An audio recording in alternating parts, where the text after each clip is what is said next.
Grand rebondissement dans l'affaire du petit Émile, disparu il y a environ 1 an, 8 mois, alors qu'il séjournait chez ses grands-parents dans le Haut-Vernay. Installez-vous, je vous explique toute la chronologie jusqu'à l'actualité de maintenant.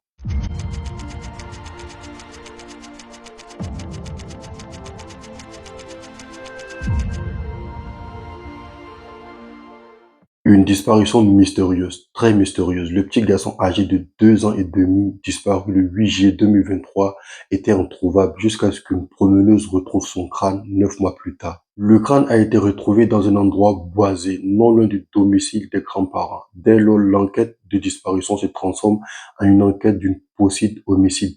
Dès le début de cette affaire-là, je sais que de nombreux d'entre vous, tout comme moi d'ailleurs, avaient un ou plusieurs suspects potentiels, en se basant sur la chronologie de l'affaire, mais aussi sur certaines hypothèses. De ce que nous savons, on sait que les grands-parents étaient les dernières personnes à voir le petit garçon de son vivant. Ce qui fera des grands-parents les suspects numéro 1 dans cette affaire-là. Et peu à peu, cela va peut-être se confirmer grâce aux écoutes téléphoniques un peu bizarres entre les grands-parents, les parents, les oncles, les tantes, les enfants, bref, toute la famille, quoi. Ce qui a alors déclenché une garde à vue de 4 membres de la famille. De base, la garde à vue dure 24 heures, mais elle peut être prolongée jusqu'à 72 heures en fonction de la nature de l'infraction, mais aussi de l'évolution de l'enquête. Alors, la garde à vue des 4 membres de la famille a encore été prolongée de 24 heures supplémentaires.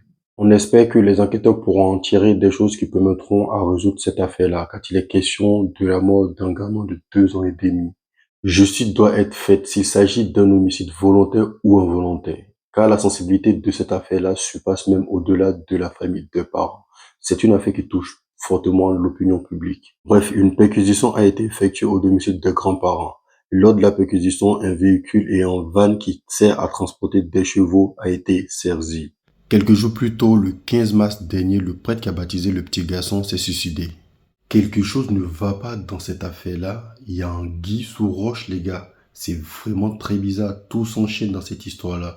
Dites-moi ce que vous en pensez dans les commentaires. Est-ce qu'un drame familial a eu lieu, c'est-à-dire un accident qui a un rapport avec la voiture saisie, qui aurait coûté la vie du petit garçon et que le van a servi de transport?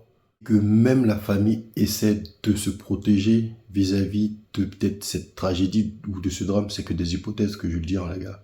Mais grâce aux écoutes téléphoniques, on sait qu'il y a eu des dissensions au sein de la famille. Bref, dites-moi ce que vous en pensez dans les commentaires. Les autorités compétentes feront lumière sur cette affaire-là.